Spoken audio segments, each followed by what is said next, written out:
अस्सलाम वालेकुम नाज़रीन, प्रोग्राम ओपिनियन में अली काजी में भली कार आवां यासिर अहमद हमको स्टूडियो में ज्वाइन करता सीनियर तज्ज़ियाकार अली काजी साहब। वेलकम अली साहब। Thank you Yasir. अली साहब, नैब लेटर लिखियो सिंध सरकार के जिनमें उन्हें चयो त भई ॿारड़ी जा जेके भी तव्हांजा एम्प्लॉइज़ 1 खां 22 ग्रेड ताईं जेके शहरी सिंध में मानी कि हैदराबाद या कराची में कमु कंदा पिया उन्हनि जी असांखे डेटा फराहम कयो। पोइ सिंध गवर्नमेंट जी तरफ़ां को रद्द अमल फ़िलहाल नज़र न आयो। वरी पोइ जॾहिं टाइम न्यूज़ ते उहा न्यूज़ खई वई ऐं उनखे जॾहिं हाईलाइट कयो वियो त पोइ हाणे सिंध गवर्नमेंट चवे थी त असां डेटा प्रोवाइड न कंदासीं। ही महीनो अॻु शायदि तक़रीबन महीनो थी वियो आहे लेटर निकितो। नैब सगोरी फरमाए थी त ॿाराड़ी में जेके आहिनि डोमिसाइल रखंदड़ उहो अगरि कराची हैदराबाद में हुननि जी पोस्टिंग थियल आहे त उनजा डिटेल्स ॾियो। मूं जॾहिं पहिरियों दफ़ो कल एक्चुअली शाम जो डिस्कस थी पई ख़बर त अॼु पंहिंजी अख़बार में उहो लीड बि आहे त मूंखे यकीन न पियो आहे। मुंहिंजो न यार इहे कीअं हूंदो। जॾहिं मूंखे दोस्तनि ॿुधायो त अहिड़ी ख़बर आहे की छा कजे त मुंहिंजो न ईअं कीअं हूंदो। तव्हां थोरो लेटर गौर सां पढ़ो। इहे नैब जो छा वञे त कहिड़ा ऑफिसर किथे लॻल आहिनि, मुंहिंजो ईअं न हूंदो।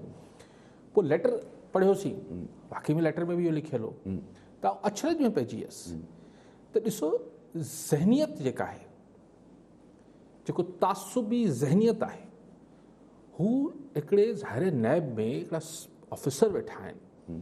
हुननि जेको लॉ डिपार्टमेंट हूंदो को लेटर कढनि पिया त को हू लीगली वेट थियो हूंदो त भई ही नैब जी डोमेन में अचे थो या नथो अचे, नैब जे दायरा इख्तियार में अचे थो या नथो अचे। ज़रूरु यार मतिलबु पढ़िया लिखा कामरा वेठा हूंदा नैब में, पर ज़हनियत जेका तासुब जी आहे उहा तासुबी ज़हनियत जेको आहे हुननि जे सोचणु सम्झण खे मफ़लूज करे छॾे थी जो अहिड़ो लेटर कढनि था जंहिंजो नैब सां वेझो परे किथे वास्तो ई कोन्हे।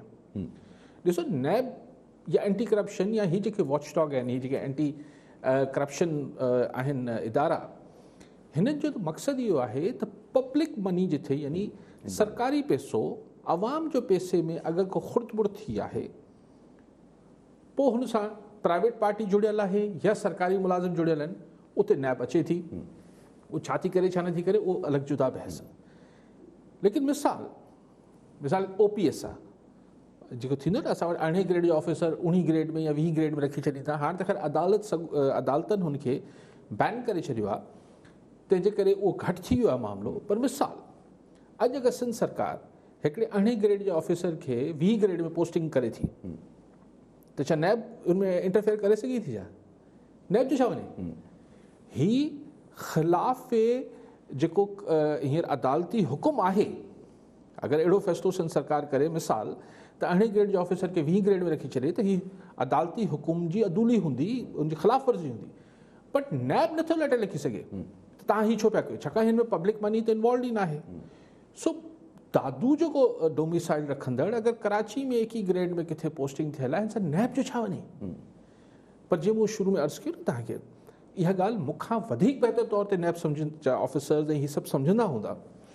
लेकिन जेका ज़हनियत तासुब जी आहे, हाणे हू शहज़ाद अकबर साहब वटि आहे, कंहिं वटि आहे त यार ये बराड़ी से आ जाते हैं लोग, यार ये कराची में, और फिर अरे कराची हो या कश्मीर हो, सिंध आहे न, ऐं सिंध सरकार या सिंध हुकूमत जे दायरा इख्तियार आहे।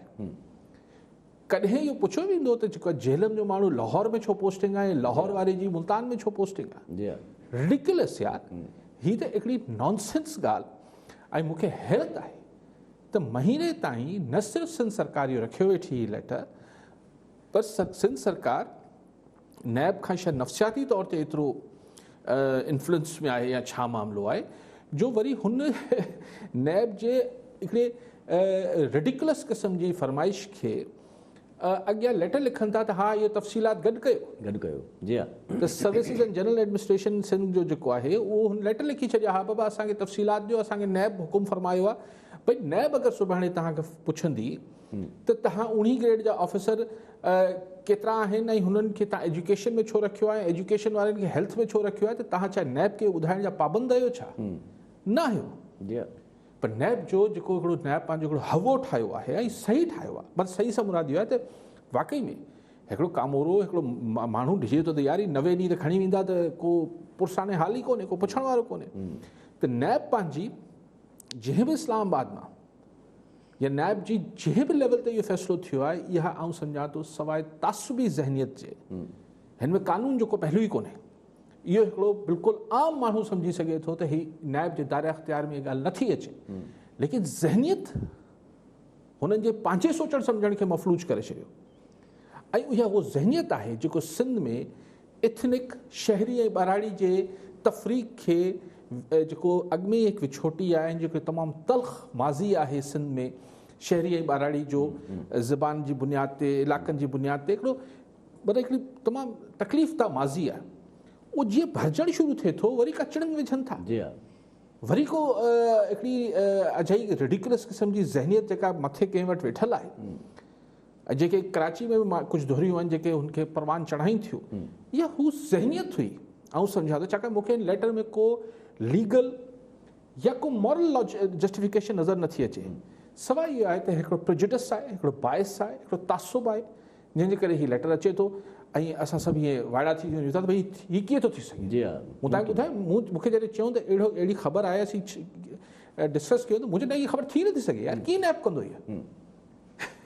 इहो त ईअं आहे जे सुभाणे के ॿिनि प्राइवेट पार्टियुनि जे विच में ॾेती लेती ते इख़्तिलाफ़ थिए त नैब लेटर लिखी छॾे त माण्हू चवनि न यार नैब जो छा वञे। जी हा, सो नैब को मतिलबु ला महदूद इख़्तियारात थोरी आहिनि नैब जा, नैब जा हिकिड़े कमल ठही आहे। ऐं इहा ज़हनियत जेका आहे, हिकिड़ी जेका धपीड़ी क़िस्म जी ज़हनियत आहे त सिंध में हमेशह ॾफेर विझो, सिंध में नफ़रतूं पोखियो, सिंध में नफ़रतनि जो जहान जोड़ियो। मुंहिंजी उमेदु आहे, दुआ आहे त कंहिं ॾींहुं उहा ज़हनियत जॾहिं माण्हुनि जी आहे, पंहिंजी ज़हनियत ख़तमु कनि। ठीकु आहे सभु कॉलर सां गॾु नाज़ फ़क़ीर शाहाणी सामारो मां। जी शाहाणी साहब, छा सुवाल हूंदो?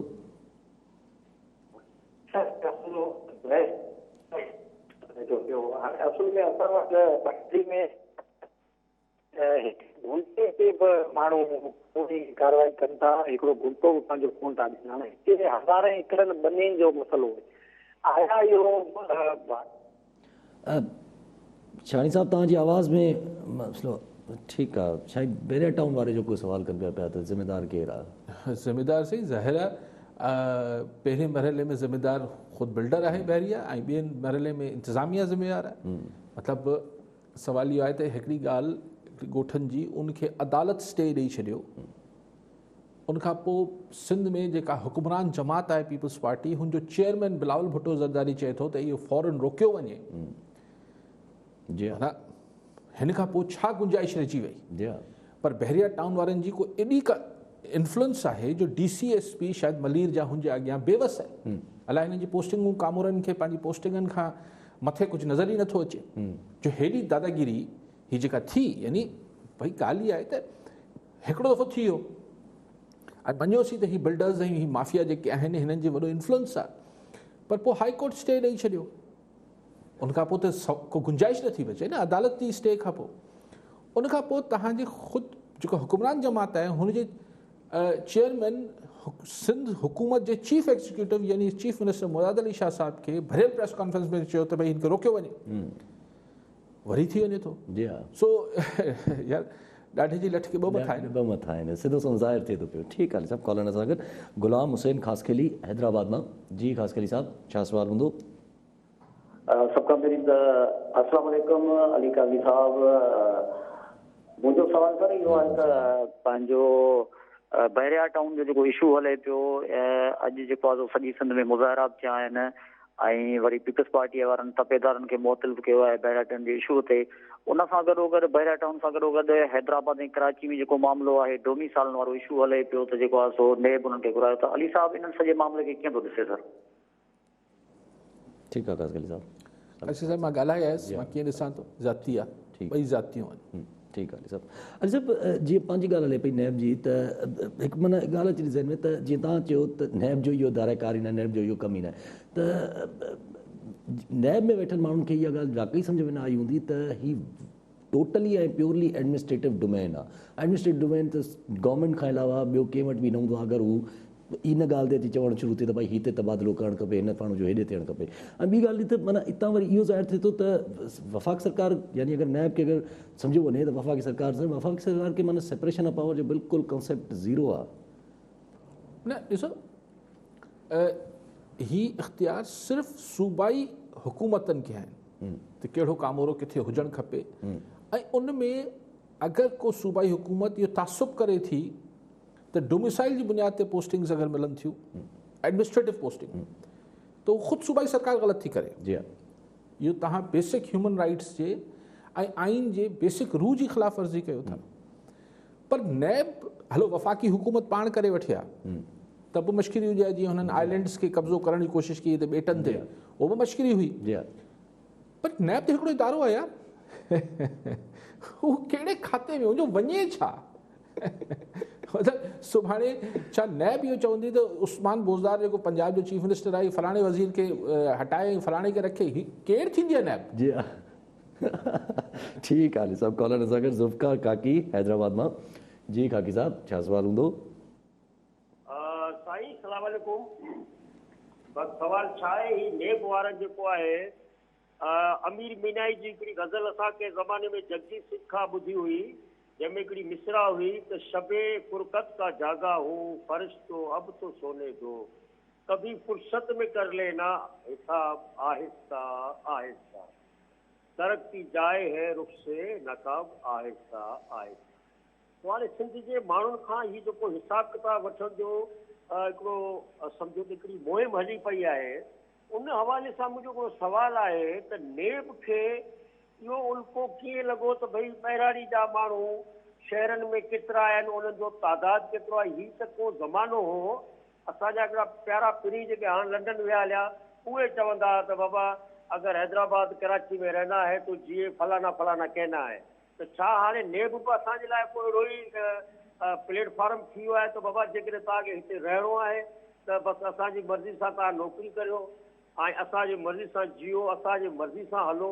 हीउ छा मतिलबु को आइन सां छेड़छाड़ आहे, या सिंधियुनि खे ॼाणे वाणे हिकिड़ी अहिड़े फ्रंट लाइन ते वठी पिया अचनि जिते बलोच बीठल आहिनि, या हालांकि बलोचनि सां वीचारनि सां ज़ुल्म आहे, उन्हनि खे बि मानी तिकी जो मसइलो आहे, असां सां बि प्रॉब्लम आहे। त अली साहब सां मुंहिंजी गुज़ारिश आहे त आख़िर सिंध हुकूमत खे कमु छो नथो करे ॾिनो वञे जो हू माण्हुनि खे नौकिरी बि ॾे, को रिलीफ बि ॾे? मूंखे हिकिड़े हमरा ॿुधायो पीपल्स पार्टी जे मुंहिंजे साईं मुंहिंजे पुट खे नौकिरी ॾियो, चए नौकिरियुनि ते बैन लॻल आहे। सो मुंहिंजो इहो बि सुवालु आहे त हीउ जेको नौकिरियुनि ते बैन आहे सिंध में, रिलीफ ते बैन आहे, हीउ जेके पुछाणा आहिनि, आख़िर इहो सबबु छा, असांजो कसूर छा आहे, सिंध जे माण्हुनि जो ॾोह कहिड़ो आहे? ठीकु आहे, सही। मूंखे त सम्झ नथी अचे त नैब में ख़ुदि में बि त जेके सिंधी ऑफिसर वेठा आहिनि, नैब उन्हनि जो डोमिसाइल पुछंदी छा?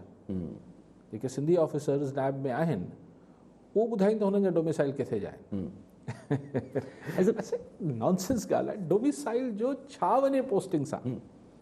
हीउ ठीकु आहे, हीउ कुझु शयूं हूंदियूं आहिनि जे के ज़माने में इहा हिकिड़ी पॉलिसी शायदि पंजाब में हींअर बि आहे त तव्हां अगरि टीचर भर्ती थियो था, प्राइमरी टीचर थियो था, त तव्हांखे जिथे जंहिं एरिया में तव्हांजो डोमिसाइल आहे, जिथे तव्हांखे जॉब मिली आहे, तव्हांखे उते ई जॉब करणी आहे। उहो हिकिड़ी डिफरेंट सिचुएशन आहे। मिसाल अगरि हिकिड़े ज़माने में डॉक्टर्स लाइ बि इहो थियो त जिथां डॉक्टर्स भर्ती थींदा सरकार में, उहो उते ई जॉब, बिकॉज़ थींदो इहो हो त के ॾूरां इलाइक़े मां डॉक्टर या टीचर भर्ती थींदा ऐं पोइ बाद में अची हैदराबाद या कराची में उन्हनि जी पोस्टिंग थी वेंदी। बट हू अगेन हिकिड़ो प्रोविंशियल सब्जेक्ट आहे, उनजो दर्द हुन ॾूरां इलाइक़े जो सूबाई सरकार खे हुजणु खपे, न के नैब खे। जी हा, नैब जो छा वञे? जी हा, न के ॿी सरकार खे, न के ॿी सरकार खे। सो हीअ हाणे छो थिए थो, इहा आउं त सम्झां थो त इहा उहा ई हिकिड़ी ज़हनियत आहे, ऐं उहा ज़हनियत हिननि खे सोचणु सम्झण खां मफ़लूज करे छॾे थी।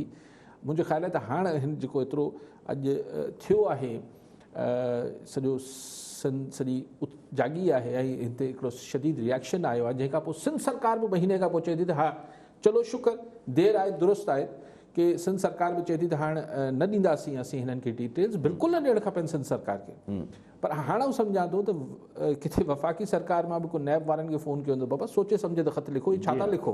त थी सघे थो सुभाणे परीं नैब बि इहो पंहिंजो अजायो जेको लेटर हू वापसि वठी छॾे, त पोइ छा साबित थींदो त यार उहा ज़हनियत जेका आहे उहो थोरो जिनसे माण्हू चवंदो यार नशे में इहो कमु करे टाइम लाइ उहा हावी थी वई, कॾहिं कॾहिं चइबो न यार कमु तो कीअं करे छॾियो भाऊ, ग़लती कई, चई यार बसि उन में नशे में होसि, निंड में होसि, छा होसि, ईअं ई पोइ शायदि नैब वारनि खे चवणो पवंदो बसि हू ओॾी महिल तासुब जी ज़हनियत एतिरी हावी हुई जो बिना सोचण सम्झण जे असांखे लेटर जारी करे छॾियसि। ठीकु आहे, सभु कॉलर असांखे मुख्तियार अली लगारी मीरवा गोरचाणी मां।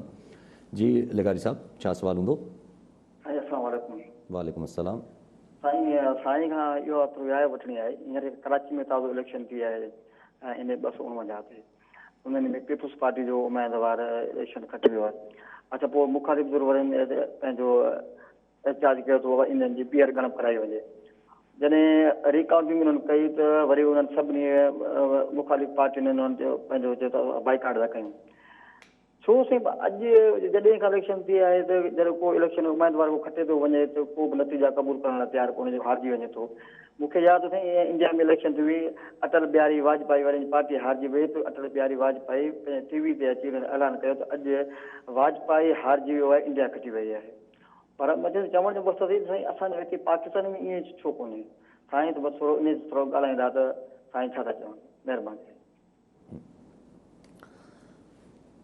सही इन करे पाकिस्तान में ईअं न आहे जो पाकिस्तान में इहो हिकिड़ो मज़बूत रायो ठहियलु आहे, मज़बूत रायो आउं लफ़्ज़ इस्तेमालु कयां पियो त असां वटि इलेक्शन्स फ्रॉड थियनि था, असां वटि इलेक्शन्स रिग थियनि था। इंडिया में डिघे अरसे खां इलेक्शन्स जे इहे नंढे कुझु हल्कनि में को पोलिंग स्टेशन ते ॿ टे माण्हू बदमाशी करे वठनि ॿी ॻाल्हि आहे, पर इंडिया में इहो तासुर आहे, हुते रायो आहे त इलेक्शन फेयर आहे।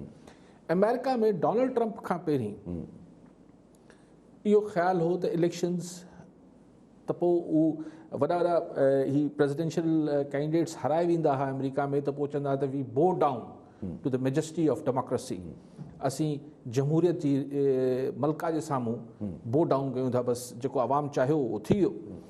त असां वटि छो नथो थिए? इन करे नथो थिए त असां वटि हिकिड़ो मज़बूत रायो आहे त इलेक्शन्स असां वटि फेयर नथियूं थियनि। इहो रायो छो ठहियो आहे? छाकाणि त वक़्फ़े वक़्फ़े सां पाकिस्तान जी समूरी इलेक्शन विढ़ंदड़ धुरियूं, कंहिं अॼु चयो हूंदो, कंहिं कल्ह चयो, कंहिं महीनो पहिरीं चयो, सभिनी चयो आहे पंहिंजे पंहिंजे वक़्तनि ते त इलेक्शन फेयर नथियूं थियनि। मोहतरमा शहीद बि चयो, उनखां पोइ ही इमरान ख़ान साहब बि चयो, नवाज़ शरीफ़ साहब बि चयो, पीपल्स पार्टी बि चयो। असां वटि ही हिकिड़ो मुस्तक़िल हिकिड़ो रायो आहे त इलेक्शन्स असां वटि फेयर नथियूं थियनि, इहो सबबु आहे। ठीकु आहे साहब। अॼु अगरि नए बार ते अगरि हिकिड़ो मुट चऊं, जीअं तव्हां तासुबी जेका तव्हां सोच जी ॻाल्हि कयो था, त पोइ हिन सोच जेका इहा आहे त भई तव्हां ॿुधायो त कहिड़ा अफ़सर जेके आहिनि उहे बारड़ी जा कहिड़ी शहरनि में कमु कनि था पिया, इहा सोच पोइ अहिड़े नमूने ई रखिजे जीअं जेके अजीब जेका डिमांड ईंदी आहे असां वटि त भई बारड़ीअ जो जेको आहे उहो CM छो थो अचे? इहो थिए थो न, असां वटि त इहो थिए थो।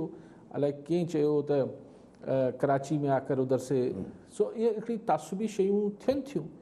अनफॉर्चुनेटली असां वटि जीअं पहिरीं असांजे कल्चर ते बि छितर थींदी, असांजी सकाफ़त ते बि छितर थींदी, हाणे उहो हिमत थोरी घटि थी वई आहे माण्हुनि खे, छाकाणि सिंध जे माण्हुनि गॾिजी सॼी पंहिंजे फ़हम जो मुज़ाहिरो कयो त उहो हाणे नथो थिए। सियासत में बि जॾहिं असां वटि हिकिड़ी बहितर ट्रेंड्स अची वेंदा, असीं पंहिंजो हिकिड़ो गॾियल हिकिड़ो हू कंदासीं। लेकिन हैवन सेड दिस, ॻाल्हि इहा न आहे, ॻाल्हि इहा आहे त आऊं पंहिंजो दिफ़ा अगरि नथो करे सघां त तव्हांखे मूंखे मारण जो हक़ नथो मिली वञे। सो ही तासुब आहे। ऐं सिंध जॾहिं थोरो सुख में वञणु चाहे थो, वरी हिकिड़ी लसानियत ऐं ही शहरी ऐं ॿाराड़ी जे तासुब खां मथां थियणी अॻिते हले थो, त वरी ही चिड़ंग विझण जो को मतिलबु ज़ाती आहे। ठीकु आहे सभु कॉलर सां गॾु डॉक्टर अहमद लिगारी हैदराबाद मां। जी डॉक्टर साहब, छा सवाल हूंदो, छा चवणु चाहींदा? उम्मीद तव्हां ख़ुशि न साईं सां हिकु सवाल इहो करिणो, पर हुन पहिरीं इहो त आउं सम्झां थो तव्हांजो इहो TV प्रोग्राम हिकिड़ो अहिड़ो फोरम आहे जंहिं ते हर सिंधी माण्हू पंहिंजी दिलि जी ॻाल्हि बिना डप डाज करे सघे थो। सो इन ते तव्हांखे कॉन्ग्रेचुलेशन। सवाल इहो आहे सर त जेको ही लेटर आयो आहे नैब जे तरफ़ां, उन जा जेके बि असांजा प्रोफेशनल माण्हू आहिनि, उन असां कॉम्प्रीहेंड कोन पिया करे सघूं त माना हिननि कहिड़े हिसाब सां इहो लेटर लिखियो आहे, कहिड़ी अथॉरिटी सां लेटर लिखियो आहे। ऐं तव्हांखे यादि हूंदो त February 2020 में बि हिकिड़ो अहिड़ो एडवाइज़र असांजो जेको पंहिंजो प्राइम मिनिस्टर जो एडवाइज़र आहे हींअर बि नैब जो, उन्हनि अहिड़ो लेटर लिखियो जंहिंमें हुननि परसेंटेज ॻणाई हुई त बाबा हेतिरा परसेंटेज वारा माण्हू जेके इंटीरियर सिंध जा आहिनि कराची में पोस्टेड आहिनि, हेतिरा हैदराबाद में पोस्टेड आहिनि, ऐं इन ते असांखे तमामु सख़्तु कंसर्न आहिनि ऐं इन्हनि खे वापसि मोकिलियो वञे। त हिकु त इहो त इहो हिननि छो कयो, ऐं ॿी ॻाल्हि इहा त सर इनखे ही पहिरियों आहे क़दम हिननि जो, त पाण हिन खे फ्यूचर में हिन शइ खे बंदि करण खे मुंहिंजी नेड़ आहे पर कलेक्टिवली ऐं इंडिविजुअली छा करे सघूं था? डॉक्टर साहब बाक़ी त तव्हां सही चयो, मां पाण बि हैरान हुयुसि त ही छा आहे, पर बहरहाल हक़ीक़त हुई उन्हनि ऐं आमूं इहो ई जवाबु सोचे कढियो त क़ानूनी न पर ही हिकिड़ी तासुबी सोच आहे, ज़हनियत आहे। दैट्स द रीज़न कि हुननि एॾी ॿारणो क़िस्म जो ॿारणो आहे न, जंहिंजो को क़ानूनी को हैसियत ई न हुजे लेटर जी। जेको जी फ्यूचर में साईं जेको पुछंदा जी सही फ्यूचर में ही थींदो रहंदो न। ॾिसो ॻाल्हि इहा आहे त हिकिड़ो असां वटि हिकिड़ा लंडन वारा भाईजान हूंदा हुआ, उन्हनि जी त सियासत इन ई ॻाल्हि ते हलंदी हुई, मतिलबु नफ़रत, रत, दहशत, इहे सभु हिकिड़ो कॉम्बिनेशन हुआ न जंहिं ते ही कराची हैदराबाद जी पॉलिटिक्स हलंदी हुई ऐं भाईजान जी हलंदी हुई। पर जेको रिप्लेस करे आई पार्टी इतफ़ाक़ सां 2018 में पाण ॾिठो एटलीस्ट कराची जी सतह ते, त उहो PTI आहे। PTI खे कीअं आई वोट, कीअं मिलियो न मिलियो, बक़ौल MQM जे त हुननि जी सीटूं चोरी थी हुयूं, त चोरी पोइ किथे चोरी थी त पेर त वञनि पिया PTI जे घर। सो PTI जेको आहे उन बि इलेक्शन खां पहिरीं बि सिंध में हुननि जी दिलचस्पी, ख़ान साहब बि ईंदा त कराची ताईं हूंदी हुई। पोइ कराची पैकेज बि कराची लाइ सिर्फ़ु पैसा, असांजी अखियूं थधियूं, पर बहरहाल हैदराबाद ऐं दादू ऐं मीरपुर ख़ास ऐं सखर बि सिंधनि। त हू बेसिकली उहा सोच आहे त वोट असांखे के अहिड़े ई नाले ते मिलंदो, छाकाणि त हाणे हुननि वटि भाईजान लंडन वारनि वटि त चलो कमु न हो, त दहशत हुई, लसानियत हुई, खुलियल ॻाल्हि हुई, रतो डपो ढाओ, ऐं पोइ बहरहाल एथनिसिटी ख़ौफ़नाक नशो आहे। जी हा, लसानियत हिकिड़ो ख़ौफ़नाक नशो आहे। PTI वारनि वटि हू त कमु नथा करे सघनि न, जी हा, जेको आहे हू कंदा भाईजान। जी हा, हाणे छा कनि, छो हिकिड़े सटल अंदाज़ में हू बि इहो हिकिड़ो फ्लेवर मोकिलीनि था त असीं कराची जी पार्टी आहियूं, असीं सॼी सिंध जी पार्टी न आहियूं, असीं सिर्फ़ु सिंध में कराची जी पार्टी। जी हा, बहरहाल ही लेटर आउं हुननि खे हिकिड़ो बेनिफिट ऑफ डाउट ॾियणु चाहियां थो गवर्नमेंट खे, त उहो गवर्नमेंट जो लेटर न आहे, त नैब जो इदारो आहे। जी हा, लेकिन प्राइम मिनिस्टर साहब ॾिसणो इहो आहे त प्राइम मिनिस्टर साहब ऐं फेडरल गवर्नमेंट हिन जो नोटिस वठे थी या नथी वठे। ठीकु आहे सभु कॉलर सां गॾु अख्तर मैसर पीराबोट मां। जी मैसर साहब, छा सुवाल हूंदो, छा चवणु चाहींदा? साईं कायर साहब खां सवाल हुयो त PDM शुरूअ में जेको आहे सो वॾी उमेदूं हुयूं त धरना हणंदी, हे इस्लामाबाद सीट थींदी, जहिड़े इमरान खान वञे थो, हाणे त PDM बि कोन थी ॻोल्ही लभे। ऐं नंबर ॿियो त शहबाज़ शरीफ़ जी ज़मानत पंहिंजे हिसाब सां, पर वरी ॿाहिरि वञण जो बि ऑर्डर कोर्ट कयो आहे, त नवाज़ शरीफ़ अॻु में ई ॿाहिरि वेठो आहे, त छा नवाज़ लीग खे इहो सुझे थो त भला हिकिड़ो लीडर को हिते बि हुजे? शहबाज़ नवाज़ शरीफ़ जे अॻु में वेठो, पंहिंजे पुटनि साम्हूं त अॻु में वेठो आहे, पर शहबाज़ शरीफ़ बि ॿाहिरि, जेकॾहिं को इशारो मिलियो त वापसि न त लंडन में। ठीकु आहे मैसर साहब। पर डॉक्टर मैसर साहब खां पहिरीं डॉक्टर लगारी साहब जेको चयो त छा अहिड़ो कयूं त जो आईंदा ई न थिए सही, हिकिड़ी कॉन्स्टेंट बिग नो करणु खपे। ऐं हुन लाइ जीअं ही लेटर अगरि महीनो पहिरीं आयो हो त सिंध सरकार खे लेटर पब्लिक जे साम्हूं आणणु घुरिजे आहे, उनखे पहिरें ॾींहं खां नो करणु खपे आहे, हिन ते ज़ीरो टॉलरेंस शो करणु खपे सिंधी सोसाइटी खे, ऐं हिन ते हिकिड़ा कलेक्टिव पंहिंजो। ऐं पोइ इहो थियो आहे सिंध जे माण्हुनि, जीअं मूं तव्हांखे सकाफ़त जो हिकिड़ो तमामु वॾो मिसाल ॾिनो, त हाणे ॾुखियो आहे कि हिन जे लाइ त पब्लिकली रेडिक्यूल करे या असां ते मतिलबु सकास्टिक थिए असांजी कल्चर जे बारे में। ॿिटो निज़ाम आयो त सिंध जे माण्हुनि जो पब्लिक ओपिनियन हो। इहे खोड़ सारा मामला आहिनि जिते सिंध जी सोसाइटी खे हिन में के पॉलिटिक्स जो या के पॉलिटिकल पार्टी जो इंतज़ारु न करणु खपे। वी शुड हैव सम करेज कि असीं हिकिड़ो बिग नो चऊं। हिन में को असीं कंहिंसां नफ़रत जी ॻाल्हि त न पिया कयूं, असीं त ऑन द कॉन्ट्ररी इहा ॻाल्हि पिया कयूं त नफ़रत न पखेड़ियो सिंध जे अंदरि। सिंध में शहरी ॿाहिरी जी, अर्बन रूरल जी, ॿोलियुनि जी नफ़रत न पखेड़ियो। So big no is the answer. ऐं हिकिड़ो ज़ाहिर ही ॾहाकनि जी हिकिड़ी पैदा थियल ज़हनियत आहे, हुनजे पोयां मुफ़ाद आहे। सो असांखे बि ही हिकिड़े ॾींहं में ओवरकम न करे सघंदासीं डॉक्टर साहब, लेकिन if we keep on saying big no, capital no, त त ही हिकिड़ो जो प्रेशर काउंटर प्रेशर क्रिएट करे सघूं था। अच्छा, अगरि साईं जे सवाल ते अचण खां पहिरियों अगरि नंढो हिते रखी छॾिजे त जीअं तव्हां चओ था त माना बिग नो हुजणु खपे, त ॿेटनि वारो जॾहिं मसइलो आयो तॾहिं बि GDA जेका आहे उहा वफ़ाक़ी सरकार सां गॾु हुई। वरी हिन वारे मसइले ते बि नुसरत सैद अब्बासी जो जेको पाण पंहिंजी टाइम न्यूज़ ते इंटरव्यू ॾिठोसि त उनमें बि हूअ आजियां कनि पिया, वेलकम कनि पिया हिन डिसीजन खे। ॾिसो त पोइ छा थियो, GDA खे अगरि हुन ॿेटनि जे मामले ते क्लियर स्टैंड वठी न आई GDA, त GDA खे को शायदि परवाह बि न आहे त पब्लिक ओपिनियन जी, त GDA खे को ताड़ियूं त कोन वधी मिलियूं। ऑन द कॉन्ट्ररी शदीद क्रिटिसिज्म थियो GDA ते। त सिंध भाई तव्हां हिन में बाय पार्टिज़न थिजे न, हिन में पार्टियुनि खां मुबरा थी सोचे सिंध जो मामिलो अचे। हींअर बि मुंहिंजे ख़्याल आहे नुसरत शहर खे ॻाल्हि सम्झ में न आई आहे त हू लेटर जी आजिया करे हली वई आहे मोहतरमा। नुसरत साहिबा खे सम्झणु खपे, हीउ सवाल इहो न आहे त ही हर शइ जेका फेडरल हुकूमत करे पई ऐं जेका सिंध गवर्नमेंट न पई करे त मतिलबु उहा सही हूंदी। पीपल्स पार्टी सां तव्हां भले मुखालफ़त रखो नुसरत साहिबा जेको, पर आउं उनखे बेनिफिट ऑफ डाउट ॾियां पियो। सुभाणे परीं ताईं ॾिसूं था त उनजी वज़ाहत करे थी या नथी करे। ऐं हुनखे इहो हिकिड़ो बेनिफिट ऑफ डाउट ॾियां पियो त शायदि मोहतरमा ॻाल्हि सम्झी कोन्हे त छा पियो थिए। हीउ सिंध जे ख़िलाफ़ु आहे, हिन में पीपल्स पार्टी जो कुझु न वञे सां मुराद इहा आहे त हिकु पीपल्स पार्टी ऐं GDA जो मामिलो न आहे, हीउ सिंध जो मामिलो आहे। सो इहो ग़लति आहे जेको बि आहे। ठीकु आहे। अच्छा, साईं जो सवाल PDM मैसर साहिबु जेको आहे सदाईं साईं खे मूं वटि त पहिरीं बि नोट कयो, साईं घटि थी वेंदी आहे, शरीफ़ ॿाहिरि छो था वञनि। साईं उन्हनि जे सपोर्टरनि खे हमदर्दनि खे एतिराज़ न आहे मैसर साहिबु, तव्हां छो था पीर जो ॻोठ में ॻणती कयो। लेकिन बहरहाल अॼु शहबाज शरीफ़ खे न वञणु ॾिनो, कोर्ट जो ऑर्डर आहे, केसि ताईं न वञणु ॾींदा। या त हुनखां वॾी अदालत यानी सुप्रीम कोर्ट खां स्टे वठी ईंदी सरकार, या शहबाज शरीफ़ त वेंदो। लेकिन ही मुंहिंजे ख़्याल आहे त हिकिड़ो ईअं ई हल्का फुल्का मूसीक़ी आहे। अगरि छाकाणि त ख़बर न आहे त मंडे ते सुप्रीम कोर्ट खुलंदी छा, कोर्ट्स बंदि आहिनि। हा, मोकलूं आहिनि ईद जूं, लेकिन बहरहाल स्पेशल केसिस में थींदो आहे।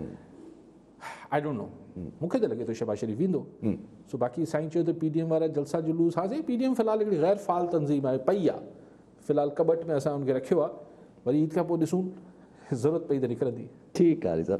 अच्छा, शहबाज शरीफ़ जो नालो ब्लैक लिस्ट में आहे, अञा ताईं FIA वारनि खे पहुची वियो लेटर, सॉरी जजमेंट जी कॉपी मिली वई उन्हनि खे, हाणे शायदि ब्लैक लिस्ट मां नालो निकिरे। पर ही मतिलबु पोइ सम्झे त ही टाइम पीरियड आहे जेको ईद जूं मोकलूं आहिनि, अगरि शहबाज शरीफ़ साहिबु इन में हले वियो त हले वियो। न ॾिसो, इहो त हाणे नथो चई सघां, छाकाणि त सुप्रीम कोर्ट थी सघे थो न रोके।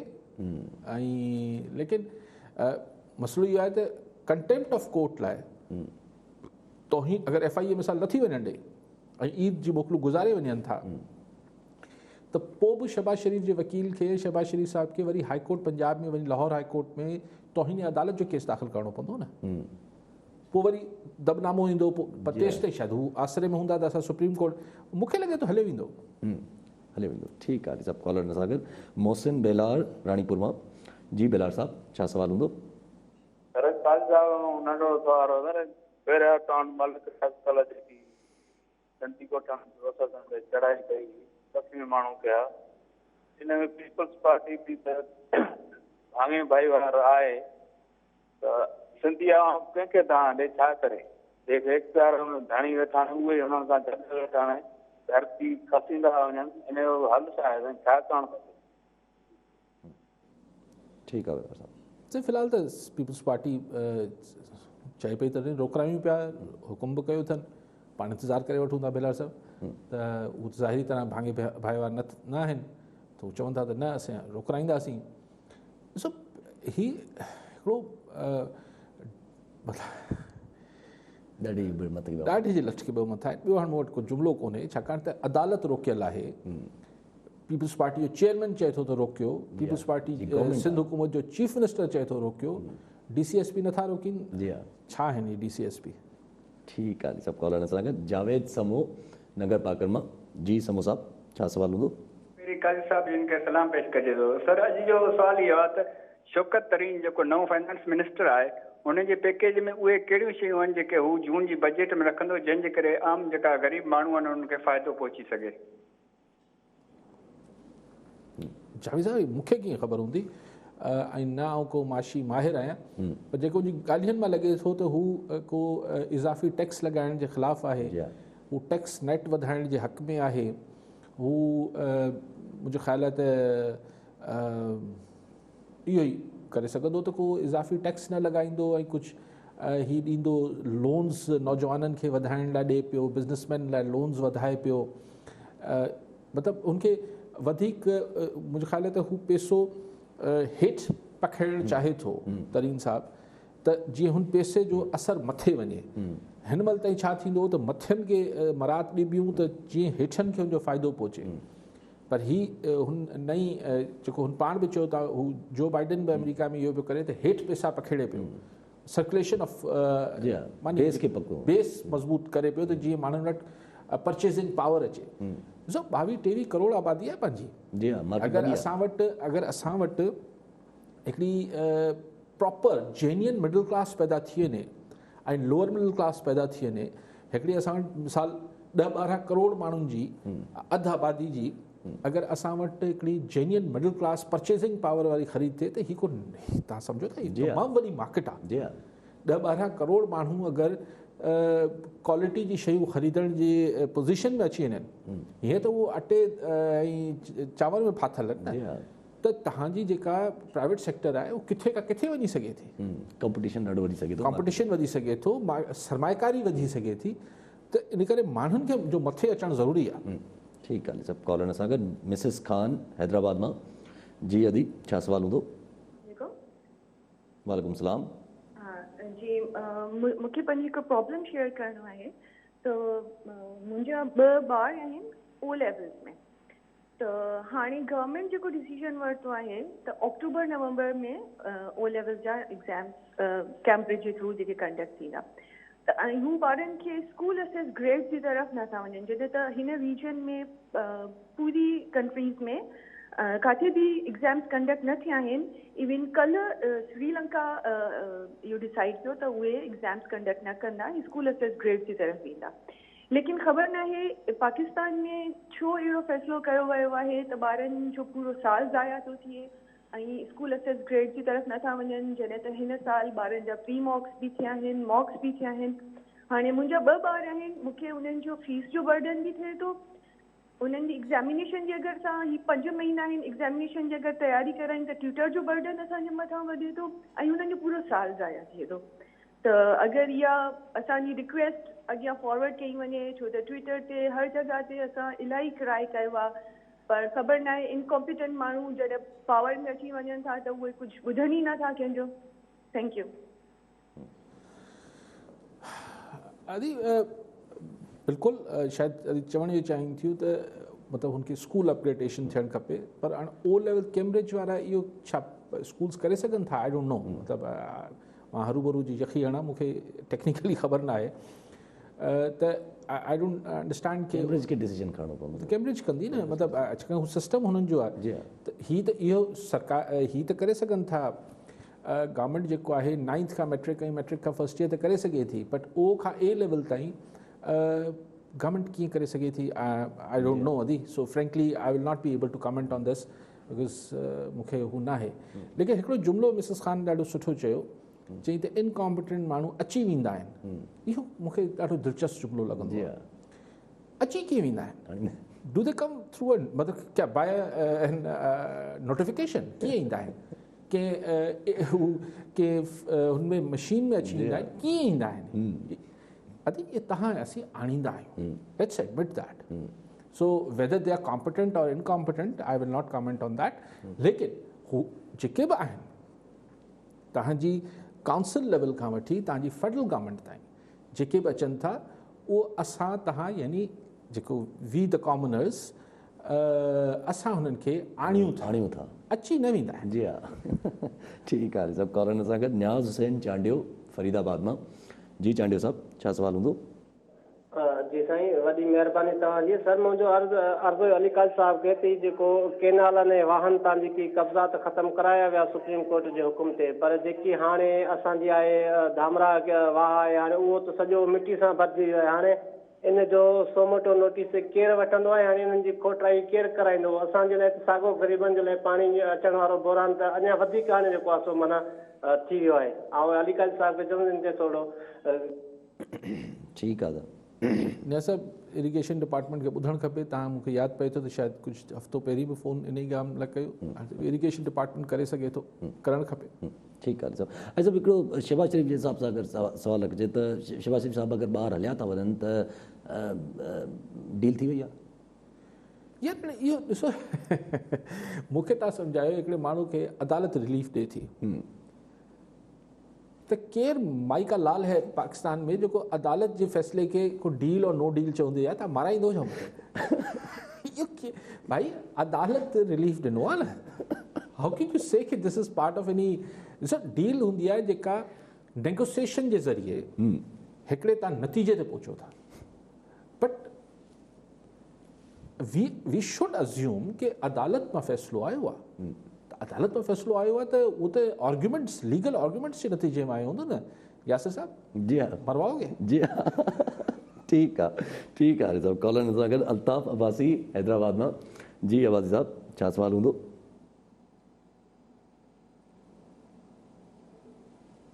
अब्बासी साहब आवाज़ अचे थो? साईं की आवाज़, हेलो साईं की आवाज़ शायदि नथो अचे।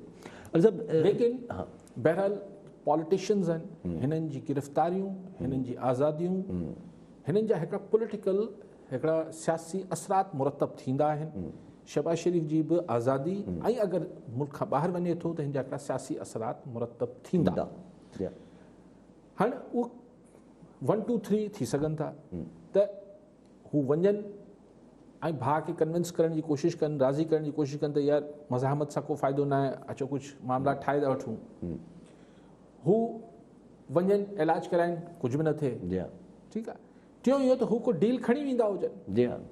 उहो को पैकेज हुननि खे ॾिनो वियो हुजे, हुन चयो बाबा फ़ोन ते केतिरो ॻाल्हाईंदसि, वेंदसि रूबरू भाउ सां वञी ॻाल्हाए थो कुझु टाइम त मरियम साहिब तव्हां ॾिसो त 2 टे ॾींहंनि खां ईअं न आहे त बयानु ॾियणु बंदि कया आहिनि, बट हल्का है। जी हाँ, हल्का है। ठीक है साहब। कॉलर सां गॾु अल्ताफ़ अब्बासी हैदराबाद मां। जी अब्बासी साहब, छा सवाल हूंदो? काई साहब का सवाल आहे?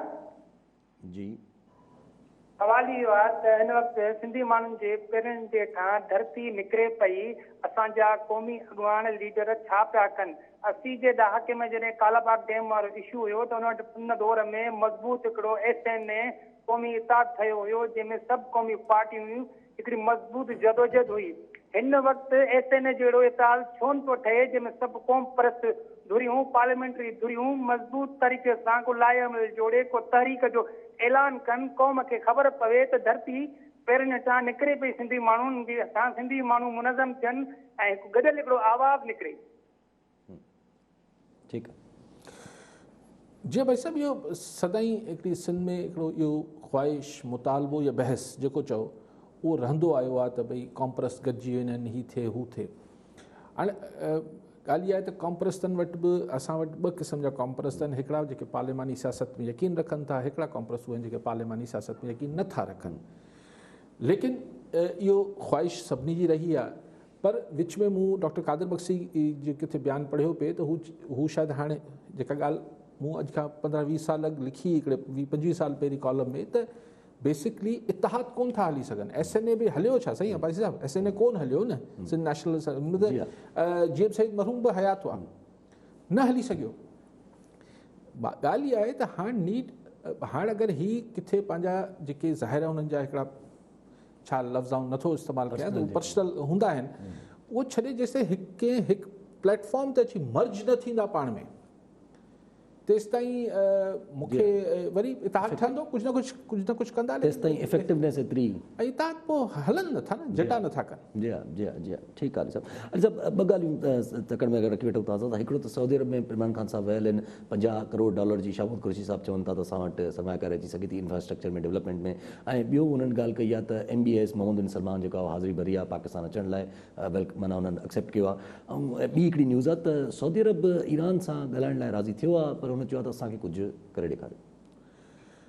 हू जेका विया आहिनि पहिरीं, इमरान ख़ान साहब खां पहिरीं जेके पहुता हुते, असांजा आर्मी चीफ जनरल बाजवा साहब पहुता, उहो तमामु इम्पोर्टेंट ॻाल्हियूं थियूं, मुलाक़ातूं थियूं। ज़ाहिर हुनमें यमन आहे, मुख़्तलिफ़ इशूज़ आहिनि जेके सिक्योरिटी इशूज़ आहिनि। सो डेफिनेटली उहो शाहमूद कुरैशी ऐं इमरान ख़ान साहब खां पहिरीं पहुता हुआ जनरल बाजवा, त त उते उहे शयूं मतिलबु असांजी इस्टेब्लिशमेंट जा सरबराह आहिनि बाजवा साहब त ऐं सऊदी अरब खे हिन ॾे ख़ासि काफ़ी हिकिड़ी रहे थी इक्वेशन्स आहिनि केमिस्ट्री आहे ऐं हुन खां पोइ ही पोता आहिनि ठीकु आहे $5 मिलियन ताईं वरी विया आहिनि त हुननि शाही ख़ानदान आहे वरी $5 करोड़ छा थिया एॾो वॾा पैसा त कोन थिया $5 करोड़ थिया असां तव्हां लाइ वधीक आहिनि पर मुल्क लाइ त कुझु बि कोन्हनि जल्दी जल्दी में ॻाल्हायां पियो बाक़ी MBS ईंदा मोहम्मद बिन सलमान बिस्मिल्ला पर चलो ठीकु आहे उहो बि ठीकु आहे भले अचनि बिस्मिल्ला मुल्क में ईंदा त सुठी ॻाल्हि आहे महिमान ईंदो बाक़ी ईरान सां जेको हाणे फरमाइश सऊदी अरब ही शुरू कई आहे त जनाब तव्हां कुझु जेको कयो आहे उहो ठोस असांखे कुझु पंहिंजा इक़दाम ॾेखारियो त मुंहिंजे ख़्याल ॼाण ईरान बि चवंदो त सऊदी अरब पहिरीं पाण करे ॾेखारे ही ॾिसो जॾहिं ॻाल्हियूं कबियूं आहिनि ऐं हुन लाइ पहिरीं शर्त शुरू त रखिबा आहिनि त माना पोइ ॻाल्हियुनि में थोरी नियत में हेठि मथां सो ईरान अगरि सऊदी अरब हिन टोन में ईरान खे इंगेज कंदो पहिरीं ॿई धुरियूं ईअं हुयूं ईरान बि चए पियो बिस्मिल्ला ॻाल्हियूं कयूं था सऊदी अरब बि चए पियो बिस्मिल्ला ॻाल्हियूं कयूं पिया पर हाणे जेको सऊदी अरब अगरि इहो चए थो त ईरान कुझु ठोस असांखे क़दम करे ॾेखारे त मोट में ईरान बि चवंदो त सऊदी अरब कुझु करे ॾेखारे पोइ ॻाल्हाईंदासीं माना इहे ॻाल्हियूं इंस्टॉलमेंट जी तरफ़ न नथो चाहे लेट्स सी अञा ईरान जो रिएक्शन छा थो अचे ठीकु आहे अली साहब ठीकु आहे अली साहब वॾी महिरबानी अली साहब नाज़रीन अॼु जे प्रोग्राम जो पूरो थियो वरी मिलंदासीं ईंदड़ प्रोग्राम में दुआ में